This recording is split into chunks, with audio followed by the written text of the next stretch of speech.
You want to hear this one right here. Dopamine is connected to motivation and goal-directed behavior. One of the reasons I believe we really struggle with goals is because we're getting dopamine hits from so many other places that I don't necessarily have to be proficient or successful with my goals to receive rewards now. Back in the day, if you didn't get out there and plant seeds in the spring, there was no dopamine hit in the fall, nor was there any food. And the reason we have fall festivals is because of the excitement and joy that harvest brought folks. Now it'd be like, what? Why y'all doing all that because of some corn? It's like, no, we about to live. I mean, we're about to make it through the winter. We're celebrating big time dopamine hit. How we receive dopamine is off in conjunction with how fundamental success works is you work, you celebrate, right? And then you work some more and then you celebrate. Whereas we live in a society now where I can have multiple dopamine hits before I even get out of bed. I don't got to do a thing. And I can get that sense of pleasure and dopamine that hits me.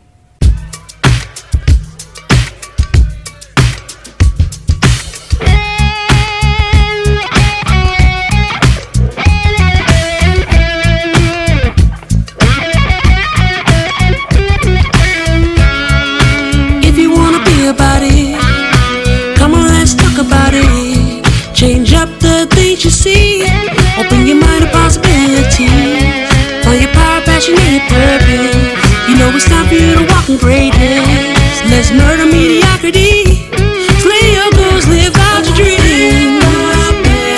Now, inspirational perspective. Open your mind to a better life. It's time to live a dream. Now, inspirational perspective. Let's slay your goals.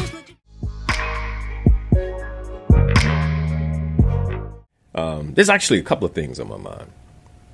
I was up late last night. Wasn't intentional. Actually, was spending time with my son. That turned into like a life lesson, if you will. We started riding. He got a brand new bike, and the bike he had before had the brakes on the handles. Now, when I was a child, we didn't have brakes on the handles, man. In fact, some of the bikes didn't even have brakes. We had to put our foot on the back wheel to stop it. But anyway, so his first few bikes had brakes on the handles, and so now he has this new bike, and you have to push back to stop it, or it won't stop. You got to put your feet down, right? And so anyway, he wants more. Man, there's so many parallels in the story, but anyway, he wants more privilege, right? He wants to be able to ride further away from the house. He wants to be able to ride all the way to the park. I mean, he wants to do what most children want to do, right? Like he wants a new level of freedom. And so I was telling him, I'm like, hey, you and I need to go riding so I can assess where you are on this bike.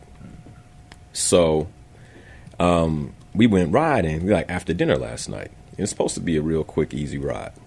And we're going down this hill, and I noticed, man, he ain't stopping this bike. And he puts his feet out. He stops the bike, but he uses his, he puts his feet out. I'm like, nah, man, you can't be rolling like that. Father to his son, you can't be rolling like that. I got to teach you how to stop this bike the right way. So we go to the park. And I, began to be like, all right, this is how you stop a bike like this. And I'm, yanking the pedals back, showing him. And he's not picking it up right away. So he starts to get frustrated because he feels like it should be easy. And I'm like, man, it's your first time. It's cool. Anyway, he's like, I just want to go back home. And I'm like, nah. Nah, matter of fact. And I don't know if this is, men, you tell me, and those of you who raise sons, but for me, it's like, as soon as I see my son display a sign of giving up, I dig in. And I'm like, nah, we don't give up. We don't give up. I mean, was your dad like this at all? Like with you? Kind of like, yeah, okay. Because I know I know Legend thinks I'm a bit off right now. But so anyway, we stay at this park, man.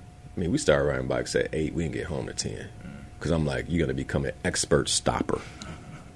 And by the way, I think this is connected to, one, I will give my son more liberty and more rope than my wife will, hands down. Hey, you can ride this far, right? She'd be like, how far did you tell him? Right? At the same time, I also will go harder on him in terms of his ability to ride, his ability to be safe. Like, I'm gonna take it to a whole nother level because I'm also the guy that's gonna give you the space, right? And so anyway, it was emotional. Well, he was emotional. I was just consistently like, look, this is what it's going to be.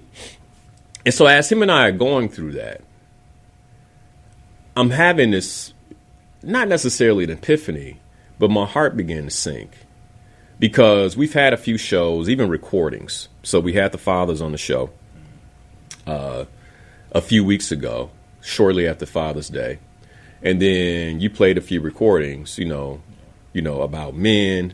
And I started to, like, as I'm working with my son and, he's a little upset, like, man, why do we have to, at one point he was like, I just want to go home. And I'm like, not until you learn how to properly stop this bike. My wife calls me. I don't even pick up because I already know she'll be like, oh, on his side, right? I don't even pick up. You know what we're doing. Anyway, long story short, he gets it, right? He gets it, and we celebrate. His emotional arc goes from down to up. We ride back home, and he's like in this space. And I was like, man, I'm not saying that a mother wouldn't do that. I just know my mom didn't do that with me. Most of the moms I'm affiliated with tend to go softer on their sons. And as I was thinking about what's going on in our community with men, with boys across the board, it just made my heart sink because I'm like, wow, that's what's necessary for every boy if he's going to become a strong man. And that's just one lesson. That's just, like, last night was just one lesson among what will likely, God willing, if I'm given a lengthier life and he's given a lengthier life, many more lessons.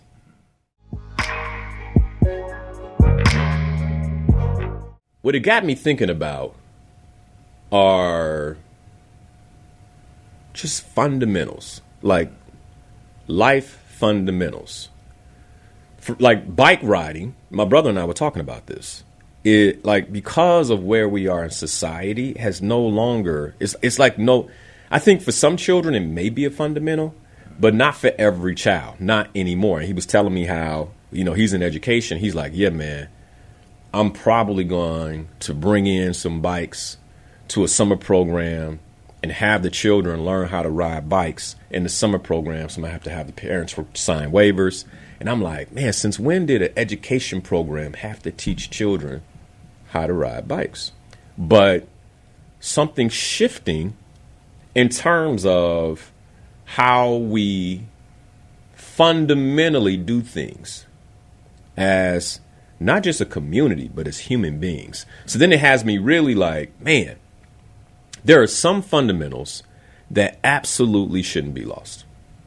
Like 100% shouldn't be lost because they're paramount to our ability to live prosperous, healthy lives.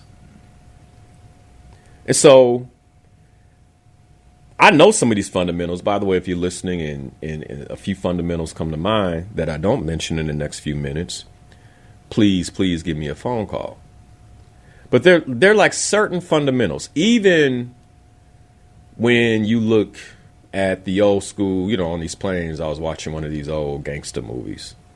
And like even the gangsters had fundamentals. Like there were certain things. I was watching Alto Nights with Robert De Niro, and they're like, you just don't kill a boss like that. You just don't. You just don't. The guy was making a big deal about it. And they're like, we know, you can't just do that. No, you just can't do that, man. And it's like just fundamentals. Fundamentals. And I think the thing that has me most afraid for us is that a lot of the fundamentals, and even think about it like this, a lot of the things that when I was growing up were hardcore fundamentals.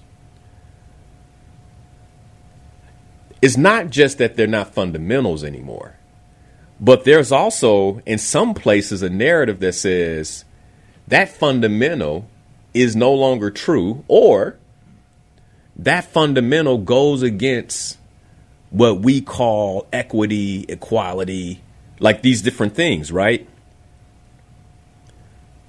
Here's another fundamental. And like this is a fundamental. My daughter is 2 years old. She'll be August. She'll be 3 in August, right? And so she's wrapping her mind around gender, which is a fundamental. It's a scientific fundamental, right? So she's wrapping her mind around gender. And so one day I'm in the kitchen. She's sitting at the kitchen table and she says, Daddy. I said, yeah, babe. And she said, you're a boy. I said, I am. And then she goes, and I'm a girl. I said, you are. It's fundamental. It's fundamental. Real simple. No need to confuse her. Nothing. Like, it's fundamental, right? And then she says, bruh, that's what she calls her brother. Bruh's a boy, too. I said, he is a boy. And she's like, and mommy's a girl. I said, mommy's a girl. You're right. And she was like, and she was saying it because she knew it, but also like, how a child is checking? Like, do I know this? Yes, I do. Right. So when I was like, yes, she's like, yes, I do. I know this. Right. And you could tell, like, even her eyes, something clicked, like, got this, got it. Then I'm thinking, man, what if she was in a different household where they don't believe in fundamentals anymore? Like, how confused would she be? And then what could that do to her mind? And then even think about this, like, that's a fundamental. It's a scientific fundamental that somebody will call in and debate me on. And it could be a problem later. Like, just that simple comment. Like, right, what I'm experiencing in my household with my children that we call a boy and a girl. Fundamentals.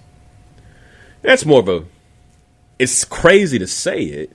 In 2025, it's a very controversial fundamental. Very controversial fundamental, right? In some circles. In my circle, not so much. But then, if I step into another circle, it'd be like, well, you should be careful with that, or you should be more thoughtful about that. Things like things like that, right? Okay.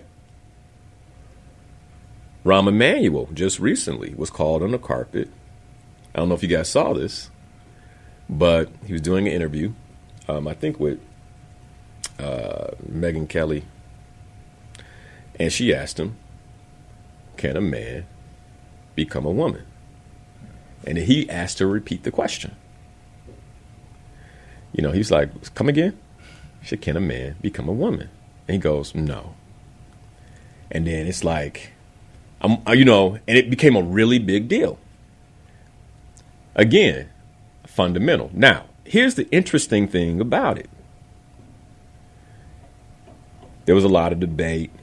I heard a number of Democratic pundits get on. I'm like, we don't know what this guy's doing, especially if he plans to run for president in 2028.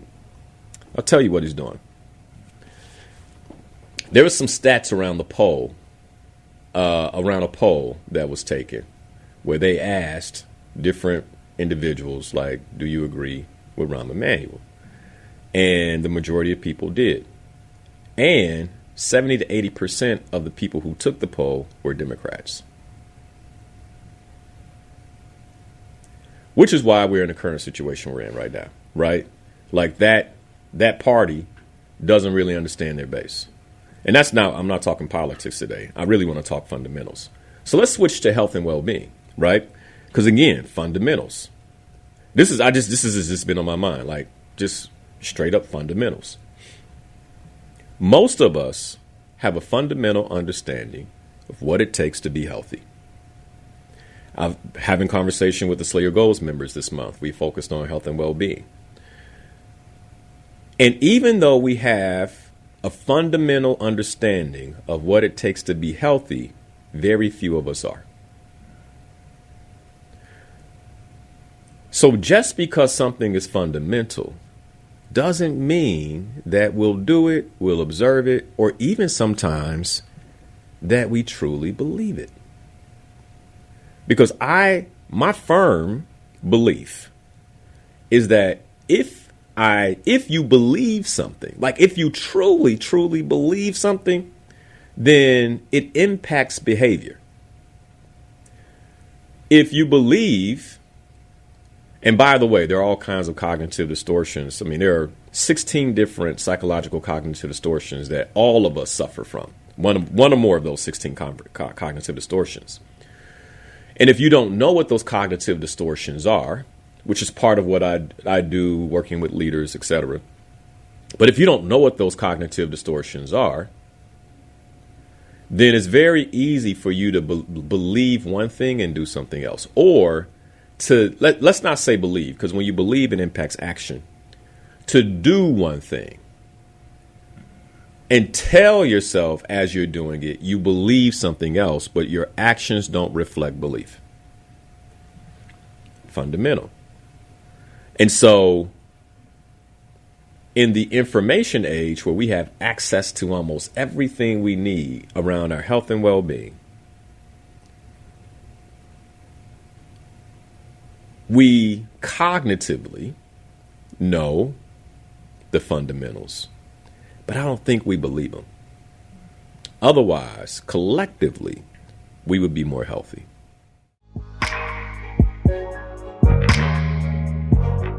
And I want to say, dealing with fundamentals, I've just recently come across this video on YouTube relating to squatting. This lady has a whole program relating to squatting and our joints and exercise. So I started it. Okay. And her test is to be able to squat and hold it for 10 minutes. That's the ultimate thing. Oh, but wow. to start off, squat. To hold your own body weight or more body weight? Yeah, just 60 seconds. And she made this statement. Oh, 60 seconds. Okay. All over the world, this is the way we started out as babies, being able to squat and mobility and stretching and so on as young. Yep. And then there became couches and tables. But still at this day and time, 30% of the people in the world are still squat. Cooked by squatting and rinse their rice and their beans and all by squatting. And many of us here can't even get down that level. Yeah. Because we stopped doing that. And by the way, it's supposed to be a fundamental human movement that you can do for your entire life. It's supposed to be. And so the challenge is to do it for 30 days. Start off, and she says, squat into your discomfort. And most of us do not like to be uncomfortable and suffer any kind of discomfort. Yep. But you have to go through that to be able to get into your flexibility to be discomfort for a certain time period. And just in 1 week, I found some progress. And I held on to the face bowl, then held on to the drain underneath the face bowl and squat. Yeah. So just being able to do it for 60 seconds, 1 minute, getting into being able to hold it for 1 minute, man. It's been a challenge, but I've succeeded in working on 2 minutes now. Yeah, keep at it. So maybe it was about 2 or 3 years ago. I I came across a video that said that if you learn how to squat, and by the way, when he's saying squat, he's not saying like, like you're sitting or something. You're actually going down into a sitting position, but your legs are out. You kind of squeeze between your legs a bit, and your butt is on your heels. That's what you're talking about, right, Mike? Right. Yeah. Almost hitting the ground. Your arms are kind of in between your legs. Your arms are between your legs, got right. them folded or almost like in a praying position and so on. 100%. And by the way, it's very natural. I can remember when I spent some time in Papua New Guinea years ago, and many of the indigenous folks came to, I was staying in this little area next to the beach, and they came and they visited us. And once they finished, the songs and dance, we all sat around, and those of us from the West sat in chairs, and they all squatted that way. And they did not want a chair. They were like, no, that looks. And they all squatted that way and sat like that the entire time. It didn't catch my attention then until I saw a very similar video to what you saw, Mike, where it was like, look, if you want to make sure you have strong ankles, strong thighs, and your back doesn't get tight on you, do this every day. And so I just started doing it every day, and it changed. I mean, I'm still very mobile at 48 years old as a result of doing that every day. And it loosens up your back. You can feel it, man. You can feel it. It helps you to. Yeah. It helps you to have a longer life, she stated. Mm-hmm. And her video, one of the titles of one of her videos out there is the poop 10 times better. Well, because what it does is it stimulates the digestive system as well. I mean, it's a natural way. We were designed to actually sit like that. And if all you got to do is go on YouTube and look at other cultures, Asian cultures, etc. And like you said, a lot of them cook that way. They eat that way. I mean, that's what they're doing. And I would challenge everybody, every age group, like you too, Ade, young man, right? You already do it? Okay, you already do it. You already know. Man, make sure that you spend time every day in a squatting position. It's a fundamental. That's a lost fundamental for many of us. In the West, it's a lost fundamental. But in terms of overall well-being, man, you will feel a difference in your balance.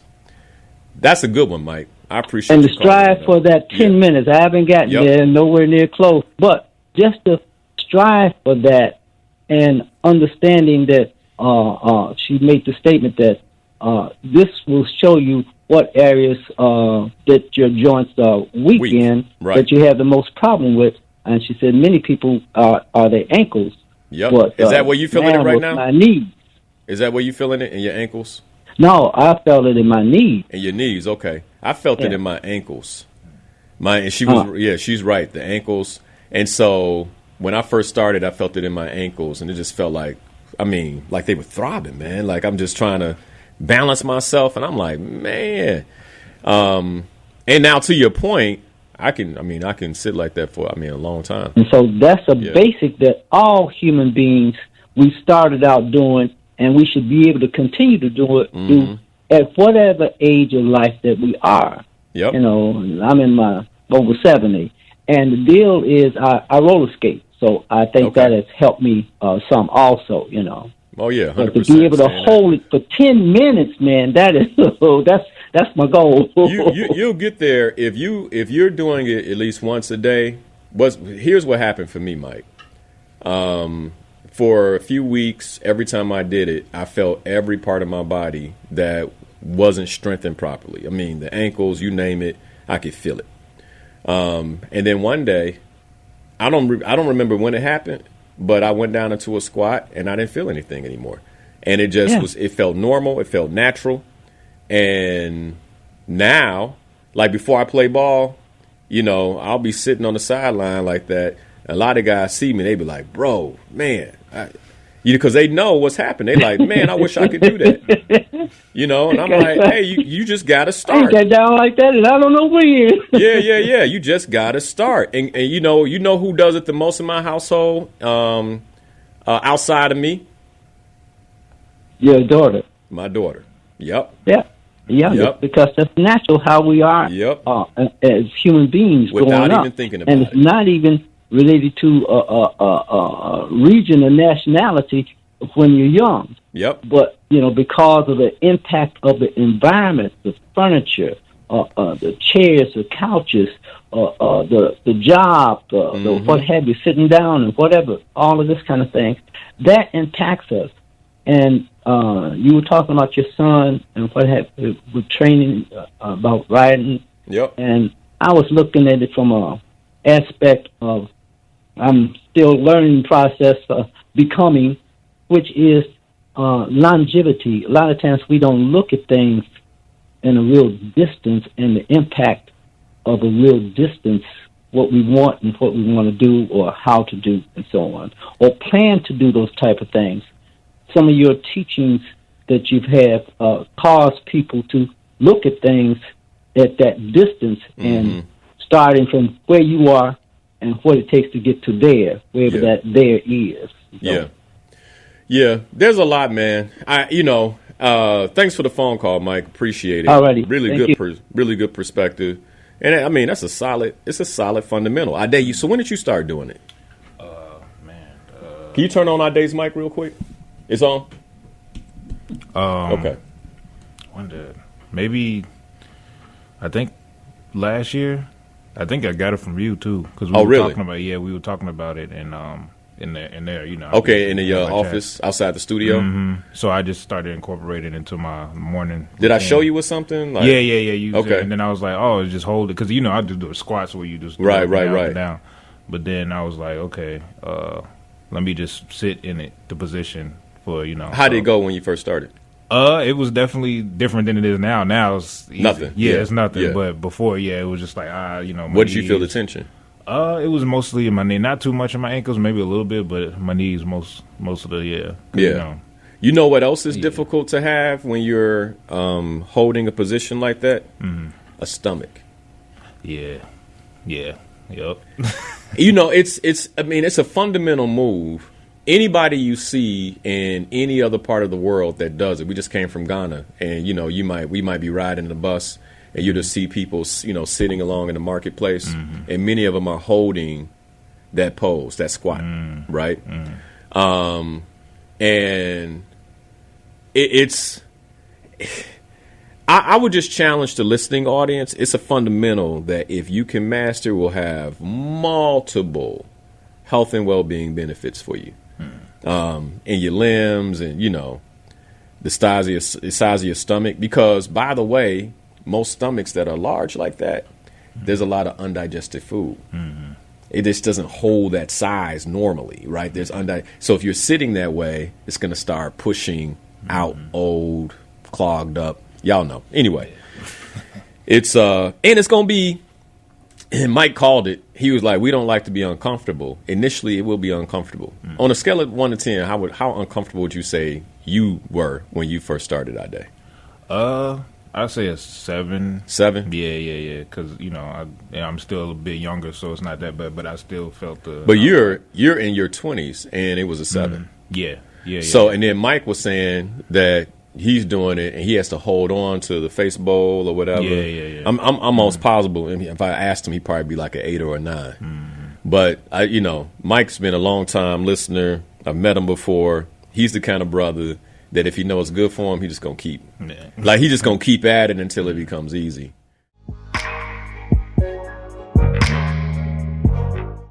Like, what are the fundamentals that I'm overlooking? What are the fundamentals that I'm overlooking?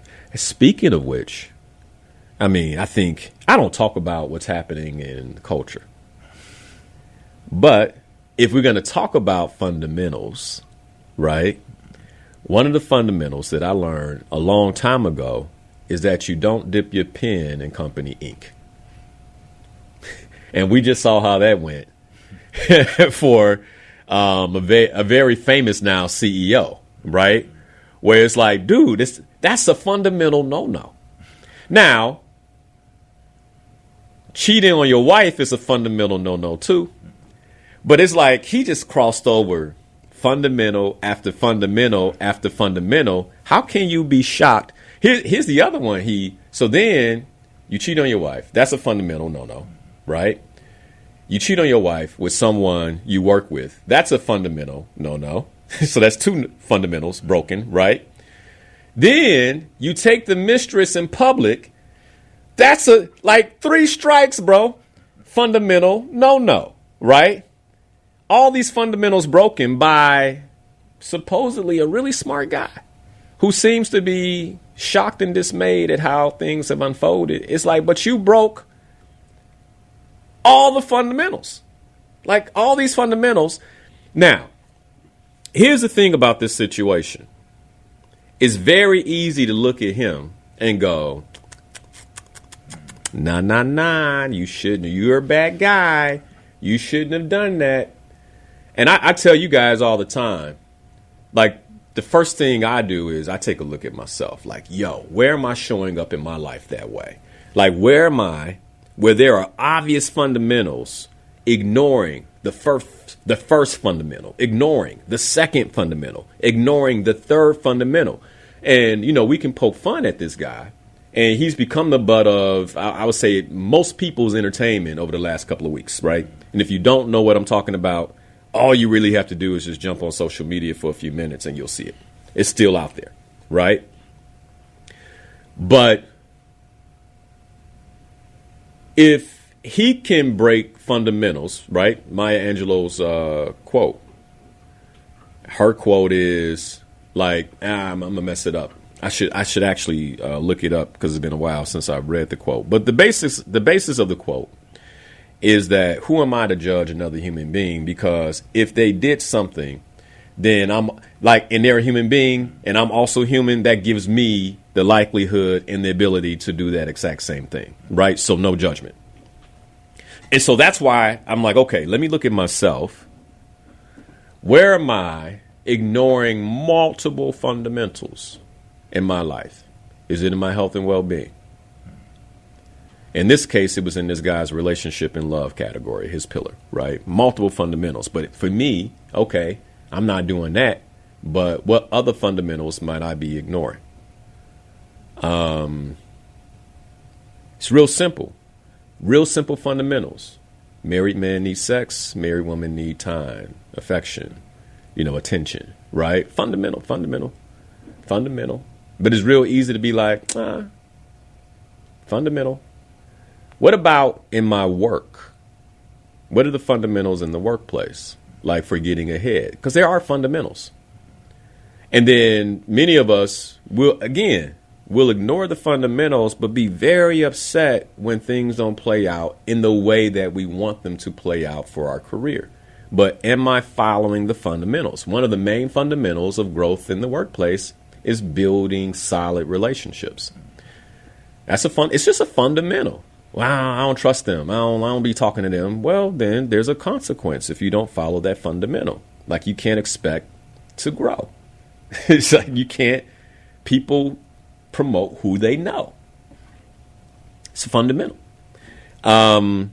I was having a conversation with a client. That's actually a really good way to start the second hour, is fundamentals of money. Like fundamentals. But they're fundamentals.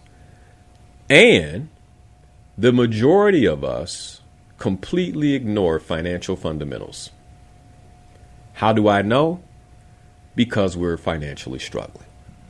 Financial fundamentals. Like fundamentals. What are the fundamentals?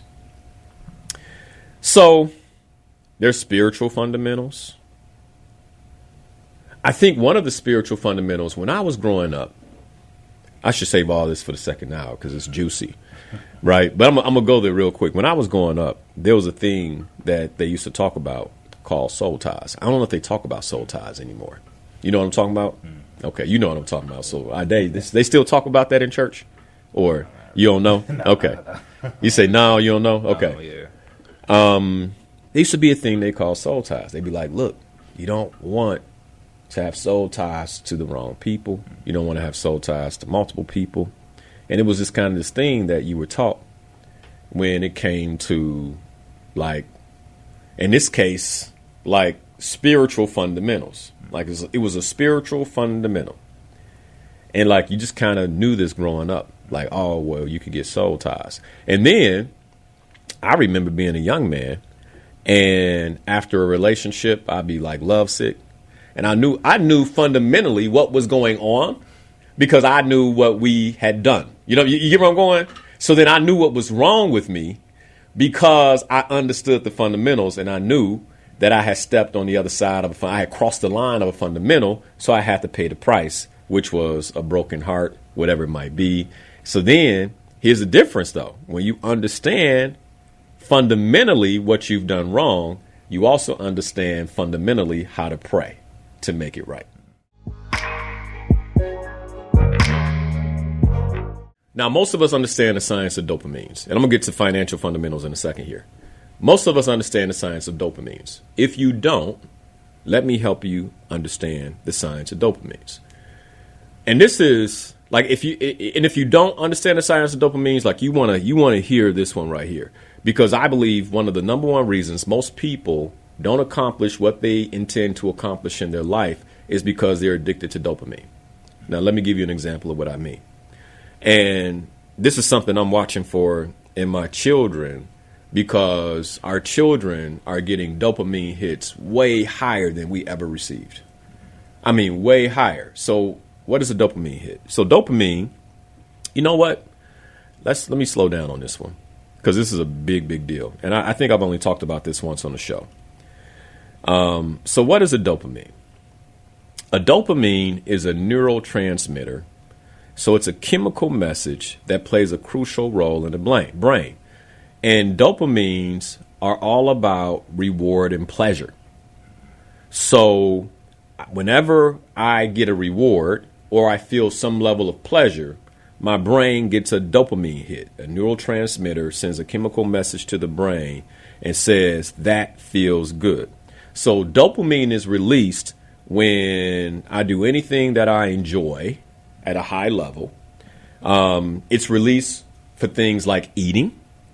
One of the reasons we break our fundamental diet, right? Because it's like, I know I should do this, but when I eat that, it makes me feel, right? Whew. Now I'm addicted to that feeling, which is the dopamine hit. And so I ignore the fundamental for the feeling. That's dopamine. That's the power of dopamine. Okay. Sex creates dopamine, right? Which is why, when a young man is 16 years old, 15, 16, is like, man, if you experience that at that age, it's bow, woo, like, man. Drug use, immediate dopamine hit. Like it's, nicotine, sugar, caffeine, all of those are drugs that shoot off dopamine. Now, dopamine is a necessary part of life. That's why God gave it to us, right? And dopamine actually contributes to what we will give our attention to. This is where I'm going. So now we live in a society where when I pull up my phone, I wonder what the science is. Hey, look it up for me real quick.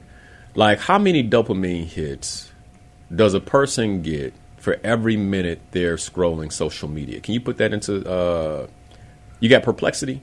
No, I ain't got. You don't? Here, let me try with Perplexity. I think that might be the best place but put it in chat and see what it comes up with. But I'm gonna actually put it in Perplexity and see. That's the ultimate AI researcher. Yeah. And see what it says. So, what did I say? For every minute, a person is on social media, what is the average amount of dopamine hits they will receive? All right. It's looking it up. Bop, bop, bop, bop, bop, bop, bop. There's currently no scientific consensus on precise measurement that quantifies the exact number of dopamine hits a person receives per minute while on social media. Blah, blah, blah, blah, blah. There's no fixed average. Dopamine hits are tied to rewarding events, blah, blah. So there's no science on it right now. How many dopamine hits does a person typically get per minute on social media? There's another article here, though. Let's see what it says. What makes TikTok so addictive? Yeah, I'm not finding. You got anything? Okay. Say the same exact thing. No precise. No precise. Okay. Number, yeah. And we're actually going to the individuals who make these tools to ask the question. They probably like, nah, we're not telling you. They know. I promise you they know. I promise you they know. They know. If we knew, it would be a problem. They ain't. This is not relevant information because they know folks like me gonna sit up and ask a question like that and research it. Okay. So all right, there's no. Here's the point. Whenever a married couple can lay in the bed together alone, and both of them are looking at their phones, that tells you how strong the dopamine hit is from that phone. It's strong. It's strong because it's replacing the dopamine hit of sex. It's replacing the dopamine hit of intimacy. It's replacing the dopamine hit of just good, intimate conversation. It's replacing all those dopamine hits. The fundamental things that actually make relationships work.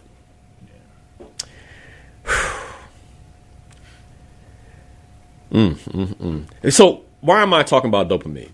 Let's go back to the definition real quick. But I just stopped there because I was like, dopamine is connected to motivation and goal-directed behavior. So one of the reasons I believe we really struggle with goals is because we're getting dopamine hits from so many other places that I don't necessarily have to be proficient or successful with my goals to receive rewards now.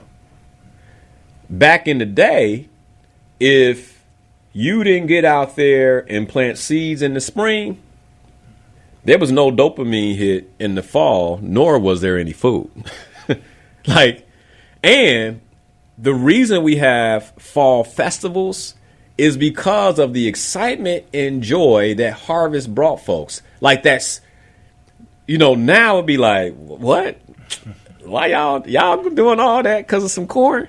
It's like, no, we about to live. I mean, we're about to make it through the winter. We're celebrating big time dopamine hit. And they had to wait. Well, they got little dopamine hits along the way. And I want y'all to really track with me here. You put the seed in the ground. When that shrub came out, dopamine hit. I can imagine the farmer running back to the house.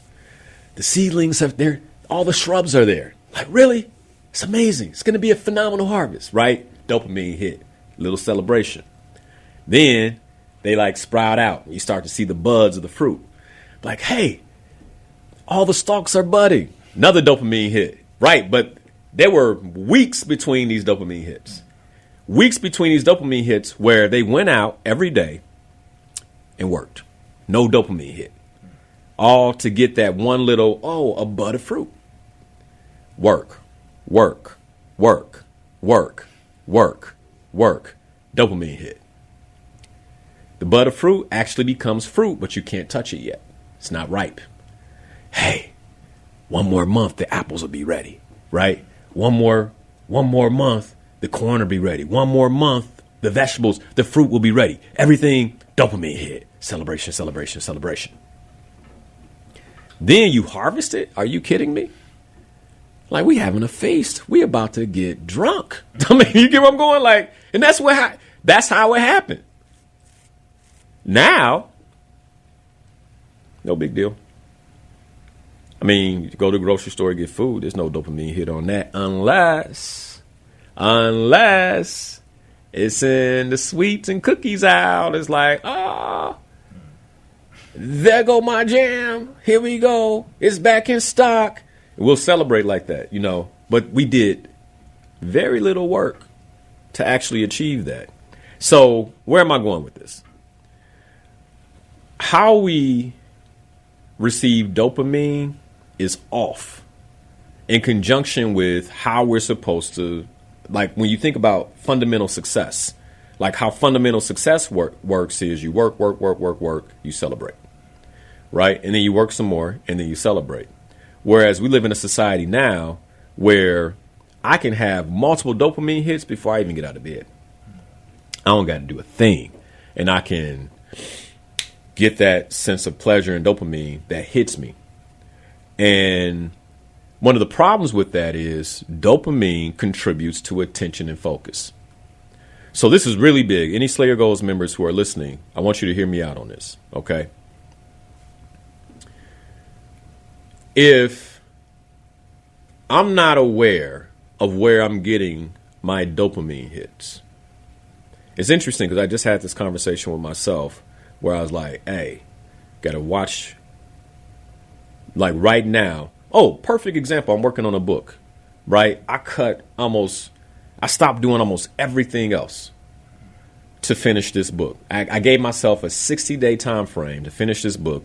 Final manuscript is in editing. But I stopped everything else. Why did I stop everything else? Because I needed my only dopamine hit to be finishing up the draft of the manuscript that went to the editor. And when I'm sending the email, it felt like a time for like, oh man, got that done. As a matter of fact, Friday, I sent the final pass of the manuscript to my editor. And I stayed at the office late. I got home. My wife's like, how you feel? I'm like, man, it felt amazing. It felt amazing. The problem is many of us don't want to work to get dopamine hits anymore because they come so easy.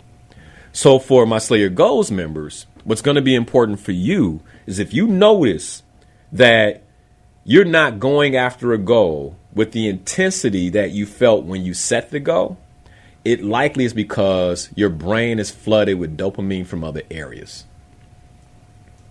And you have to go on a dopamine fast. It's time to go on a dopamine fast if you truly want that goal. Now, if the goal doesn't matter that much, then hey, right? But I would imagine that if you set a goal that's worthy of you, then it does matter. And it is something that you want. And so as a result, what sacrifices are you willing to make to ensure that you reach the goal? Because here's the thing. The dopamine hit of conquering a goal will always outweigh the dopamine hit you get from scrolling social media, winning at a video game. And here's the difference. That dopamine hit will keep giving to you. Because if it's a financial goal, then now you got more money. So then there's more ways to get dopamine hits. Hopefully that makes sense to you guys. But I think dopamine is probably one of the most misunderstood, least talked about things that impacts our behavior.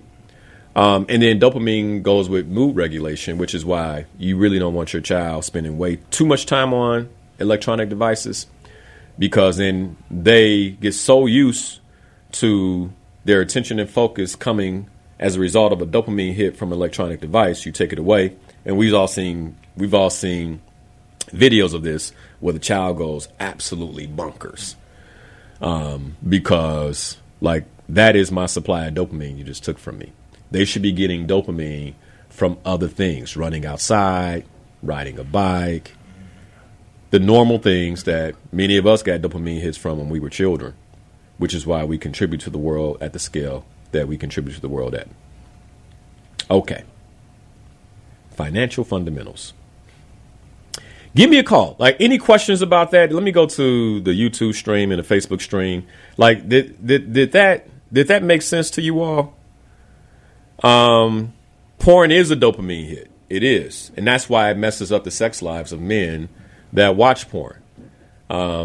Because that dopamine hit starts to become more meaningful than sex itself. Right? And so if you're a man, like, that's another reason to be like, let me put that away. Let me stop. And it's also the reason why it's so difficult to stop, because of the dopamine hit. If you're a young man and you're listening to the show and you're not involved in pornography, do not get involved. Like, spare your eyes. If you're an older man and you're not involved in pornography, do not get involved. And by the way, in the world that we live in today, it's like a constant, and let's be, men. We're men. I remember I followed, I think it was Curb Your Enthusiasm. I like Larry David's show, Curb Your Enthusiasm. And then, like they had little clips, Curb Your Enthusiasm. Somebody hacked that page. And they started putting porn on the page. And I remember the first time I saw it, I'm a man. Like, I'm not about to, I think sometimes people play like they're like, oh, I was like, whoa, wow. Right? Like, I didn't expect to open my phone and see that. And then immediately I was like, and that's not a good thing. That dopamine hit you just got that you didn't even expect, that caught your attention, because I'm a man, right? Where you're like, oh, wow. You need to I'm like, sorry, Larry David, Curb Your Enthusiasm. I can't have you on the phone if you can't control your page, right? Got rid of it because I'm not about to play with it at all.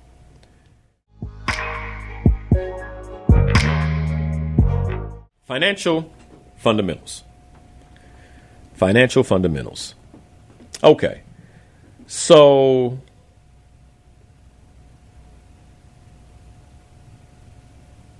I'm just ordering them in my mind. As a matter of fact, I probably should go look at the notes I sent this client. That'll help.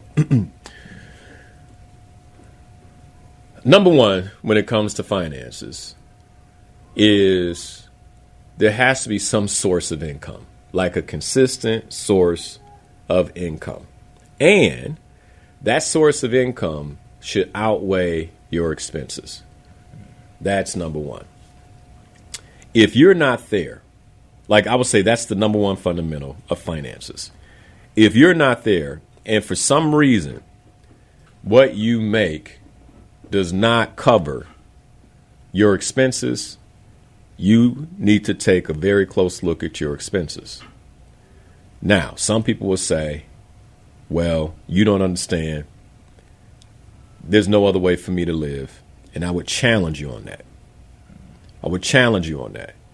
I've worked with clients who did not make a lot of money. And when they lowered their expenses beneath what they were making, then they were able to make financial traction, right? Invest, things like that. That's number one. Like, financial fundamental is you should be spending less than you make. Now, the problem is, in the United States of America and other parts of the West, we have a debt system. And that debt system allows you to go much longer spending more than you make, so long that you can find yourself in horrible financial straits, like horrible, to the point where you then have to file bankruptcy. Now, some people say, well, that's your golden ticket. You can get out. But what that means is for the next 7 or more years that you file this bankruptcy and you're moving on, and Ernesto's coming in next. He knows this well, right? Y'all call him, ask him some real questions on bankruptcy. But that means that you have no real financial leverage. Now, what do I mean by financial leverage? Credit should actually be your financial leverage. Perfect example. My wife and I, we have a business together. And I was telling her the other day, I was like, hey, I noticed that we have certain debits hitting the account that should be credit debits, right? It shouldn't be financial debt. It's like, like they shouldn't be coming out of our CapEx. CapEx is how you pay your capital expenditures, right? It should be coming out of our CapEx fund. It should be debt because this is a business and the business is making enough money to cover the debts, but we don't want it to hit the CapEx fund. That's for payroll, right? So let's roll those debts over until invoices come in, etc., and pay them off. Like, it's a fundamental, right? Just a fundamental. Okay. That's number one. Now, I could stop there and spend a whole lot of time there, because what we can do is ask what the current debt is in North America. So let's ask Perplexity that. So how many Americans owe more money in debt than they make in income? Let's just see what Perplexity. Now, they're going to give us an answer on this, right? All right, so it's breaking it down. Average American owes $62,500 in debt as of Q1 2025. This includes mortgages, auto loans, credit cards, and student loans.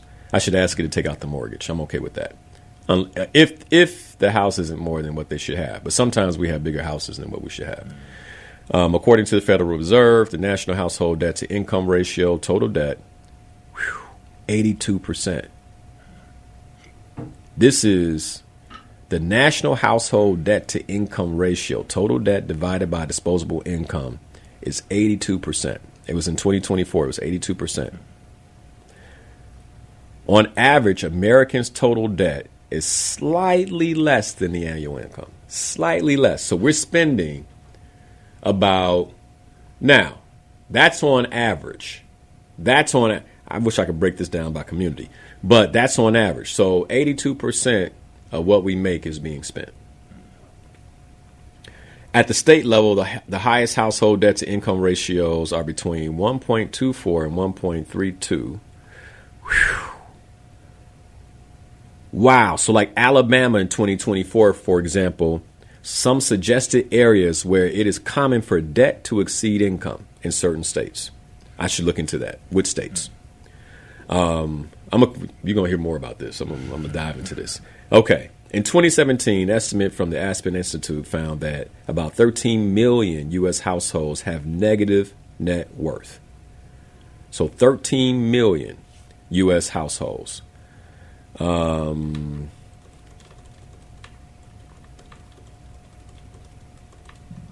So 13 million is, it's about 5 to 6%. So it's not as bad. Maybe 7% of U.S. households have their debt exceeds what they make. Their debt exceeds what they make. Let's keep going here. Let me go back to the chat.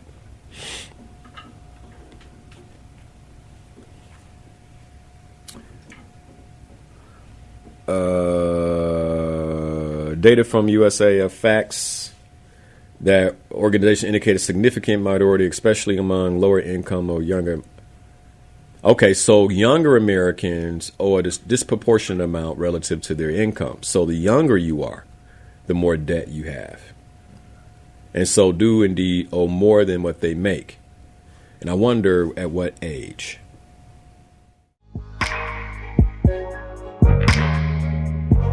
Financial fundamental number 2 is, now that I'm making more than what I owe, financial fundamental number 2 is to save. Save money. That's financial fundamental number 2. And not only are you saving, but you're saving a very distinct amount. Now, different financial advisors have different thoughts on this. I'm going to share mine. This is my opinion. If you're single and you don't have any children, then you should have 3 months of your income put away. Or another way to say it is 3 months of all your expenses put away. Right?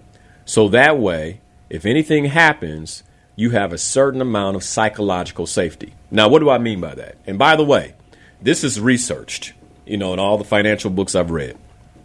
What I've read is that when a person doesn't have an adequate amount of money put away and they feel a financial squeeze, that because they don't have that money put away, it begins to inhibit their ability to properly think about their financial situation. It has a psychological impact where typically you make worse decisions as a result of feeling that financial pressure, likely taking out more loans, like doing things you should not do. Whereas if you had money put away, then boss walks up and says, we're laying you off. Fundamentally, I have 1/4 to find another job. I got 3 months. And if I lower my expenses, I might can squeak out 45. So then you have that mental solace in the back of your mind that I'm good. Okay. And so I'm not going to say 10% away in savings or 15%. I am putting up if I'm single with no children, I'm putting up 3 months of my expenses no matter what. Like I'm putting up 3 months and I'm putting it to the side and I'm not touching it. Like that is my psychological safety pal. Now, what's crazy to me? We live in a society now where people will go to work and look at their boss and say, I don't feel psychologically safe here. But they're not psychologically safe at home. Like how they're treating themselves is not with psychological safety at all. But you'll demand psychological safety from everybody else but yourself, which is kind of the world we live in these days. Okay, so now if you're married and there's two of you all, you should have 6 months of your income put away. Like 6 months. Now, the way I think about this is I'm not doing nothing. Like, my wife and I traveling, we moving around. It's because the safety net is there. Man, let's say something happens and that safety net, I'm not doing nothing until that money is put back. Period. Right? I couldn't even get on a plane to go on a vacation and enjoy myself and sit at the pool if I knew I didn't have money put up for a rainy day. Ain't no way. Ain't no way. Okay? So if you're married, you should have 6 months. And if you're married, you actually have each other for psychological safety when it comes to your finances. And there's a lot of data, I don't got to look it up, that talks about, married folks are wealthier than single folks, period. They just are. And that's not hard to figure out. Okay. 2 people bringing in money, blah, blah, blah. Okay. So that's fundamental number 2. Oh, married with children. If you are married with children, you should have 12 months. Listen to me. You should have 12 months of your expenses put away. 12 months.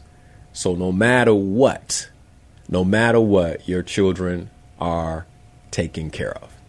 Now, that's Linnell's opinion. You go to Dave Ramsey or somebody like that, they're going to say 6 months. I'm telling you, especially with what's coming down the pike in technology, you should have 12 months put away. You should have 12 months put away.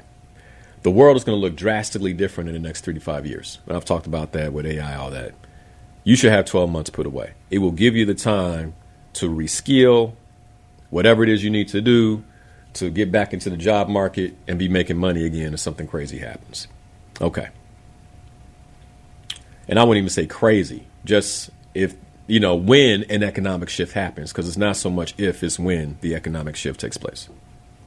Okay. Now, number 3. Once you hit those thresholds, anything in addition to that in savings is oversaving. And now you're losing money. So someone would say, well, Linnell, how do you say I'm losing money? You're losing money because of inflation. And we've just experienced a big deal of inflation over the last couple of years, right? You're losing money for inflation. So if you're single, you got 3 months put up. Now, any other money you get, in my opinion, you have to put into a get-rich pal if you're young. So if I'm your age, I got 3 months put up.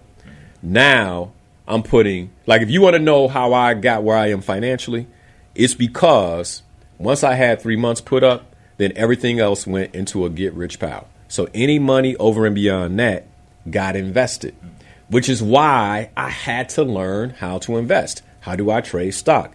How do I trade equity? How do I trade options, calls, puts? You know, all these different things I had to learn because the financial fundamentals say once you've saved enough, you're over saving, then anything I have over and beyond that should be invested. It's that simple. For young people, that's a game changer because of compound interest. It's a game changer. Like, because you get in now and you're investing S&P 500, et cetera, you're putting that money and it's working for you, 8, 9, 10, 11%, just running. Man, you look up before you know it. You like, what? I got 6 figures in an account. What? I got $250,000. What? I got $500,000. You can be in your 40s a multimillionaire if you save and invest properly as a young person. Okay. So that's financial fundamental number 3. Don't oversave. Don't oversave. So what I would say, this is what I see with my clients more often than not. And when I was having a conversation with this last client, this is they were oversaving. So multimillionaire, oversaving. So, and part of the reason we oversave is because of our financial competence around investing. But when you have that kind of money, you should be making the space for investment education at that point.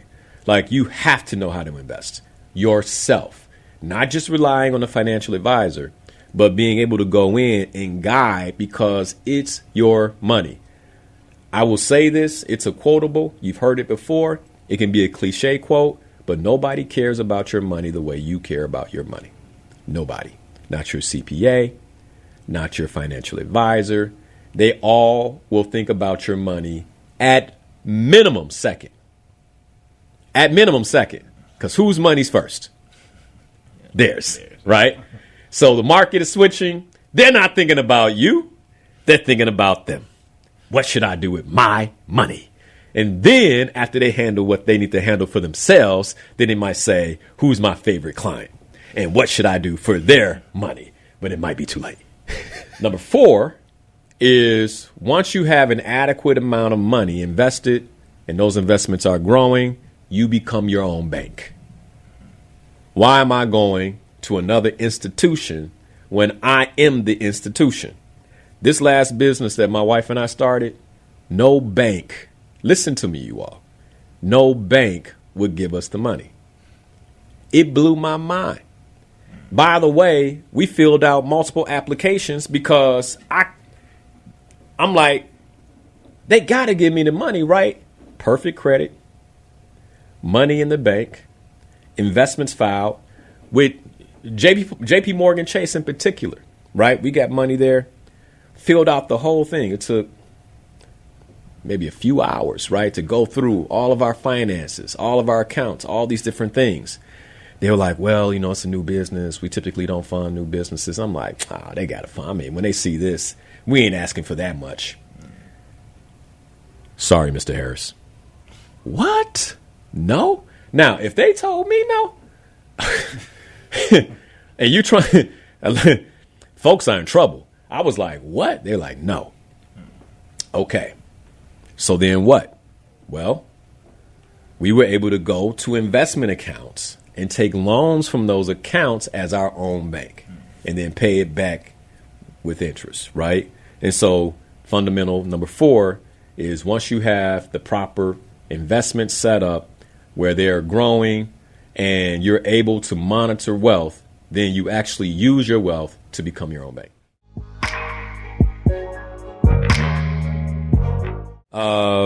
Do you think young people should take out student loans for college? I listened to a gentleman say college may become obsolete because many jobs in the future will be replaced by AI.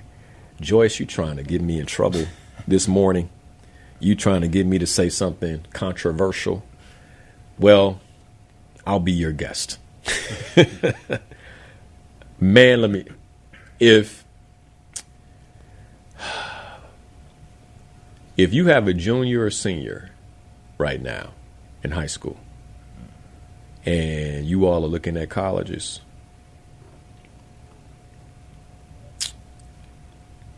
if they don't have a scholarship or that school's not going to pay for them to go there, I'm going to tell you how I would play it if it's my child. Let's do it that way, right? So that nobody can get real mad at me, right? Especially if your child is listening right now. They like, what? If it's my child, number one, they're learning everything about AI. Like, so I'm like, look, instead of going to college, I want you to join this AI fellowship. I want you to take all these courses and just get curious about what you can potentially create that can go to market and make money. Because that could be, that's it right there, right? That could be the next $1 million product, et cetera. Going to a 4-year institution, there's no chance they're going to be a millionaire that fast, period. You're better off giving them a high standard AI education right now and letting them play with that than you are sending them to their first year of college. That's Linnell's opinion. That's what I would do with my child if they were a junior or senior right now. Now, if they have scholarships and all those things, then I'll address that in a minute. If your child is not the type where they're going to sit down and learn, right, because every child is different, then I'm pushing them towards an apprenticeship of some sort, electrician, plumber, any of those things. Those guys aren't going anywhere. They're not. They're going to get money. They're going to be getting money in the next decade, the next 2 decades. And the really smart ones are going to have humanoids where they come into the house with the humanoid, and the humanoid sticks their hand into the toilet. And then they come out, and then they clean the humanoid's hand. Here, put your hand here. You know, that's how it's going to go, okay? That vocation, that's not going anywhere. The trades aren't going anywhere. And so if my child is not academically suited to sit down in classes and stuff like that, why would I take a college loan? So, okay, that's cool. You can still make money. Like, let's go make money doing other things. Okay. And so that's the direction I would go there. Now, if your child has a scholarship of some sort, athletic, academic, whatever, I am now saying, hey, that's great, but let's make sure that instead of just becoming the doctor, or instead of just becoming the engineer, or instead of just becoming the individual that today has a job, let's think about how this will look in the next 10 years. And will you need to be the engineer that is coding the humanoid to do the work on the bridge, if they're a civil engineer, right? Will you need to be the engineer that's coding the robots if you're a mechanical engineer and you're putting things together in the factory? Or how does mechanical engineering now intersect with artificial intelligence? And so I want to go to a school like that. And if I don't have a scholarship at a school like that, then I'm actually putting those 2 lines of education together. Go to school while you also learn artificial intelligence, so that when you go into the job market, you can say, I know how to leverage my education with artificial intelligence. So that's my answer to that. School just, like, it's overpriced. The university is overpriced now. It's not a good investment. It's like pulling, in my opinion, getting a student loan is like going to a used car parking lot and buying a lemon. You're probably going to be paying for something that you can't use. That's like with all the love in my heart, that's where it comes. Really good question. Yeah, you got to give. And so giving is also a financial fundamental. I believe that giving to the less fortunate, giving in a way that you know you can give is really, really important. And it fulfills that law of reciprocity as well, where you'll continue to receive blessings on the other side. Someone said budget. That's the monthly review. That monthly review I talked about, I didn't say budget, but thank you, Diana. Budget is another financial fundamental. So, giving and budgeting, I would say all go into the same hand. save 10%, give 10%. So that 82% looks like most Americans, hopefully, that other 18% is giving and saving. I hope. I do hope. All right. Yeah. Food for thought. My grandson is a senior this year. Yeah. I mean, if he is big into the books and can get an academic scholarship, then it should be coupled with some type of AI training. And the AI training should be annual because it's changing that fast.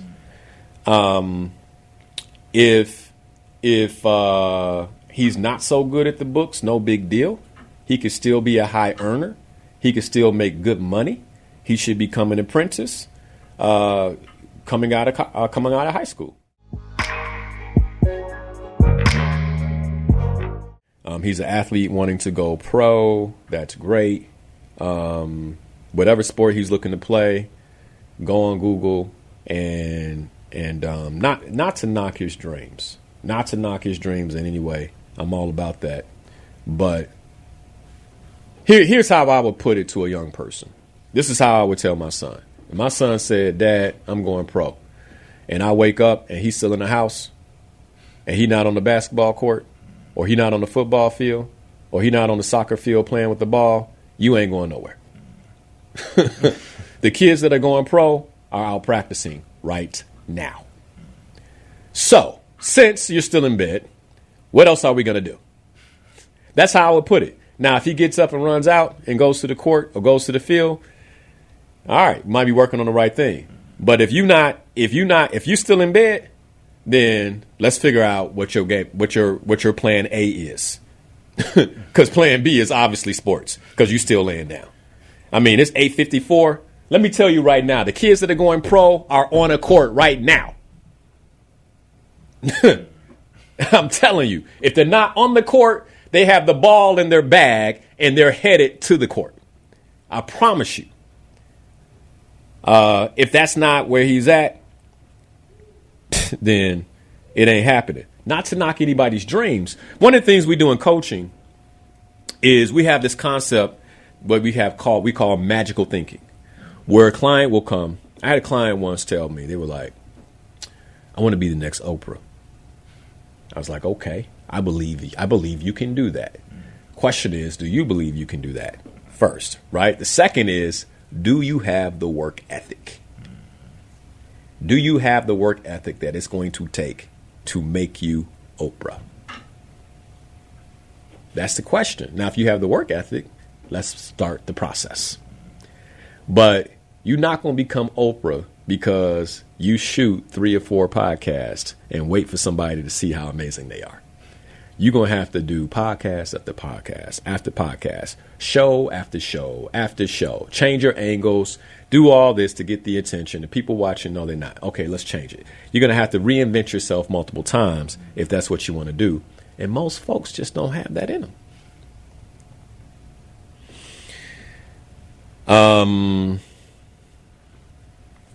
Okay, so yeah, plan B is business. I think that's a good thing. And so then it should be a combination of business and sports. It should be It's interesting. I was on the way home. I was on the way home from Miami, and I happened to sit behind a sports agent. He was talking, the plane landed. He started talking to an NFL player.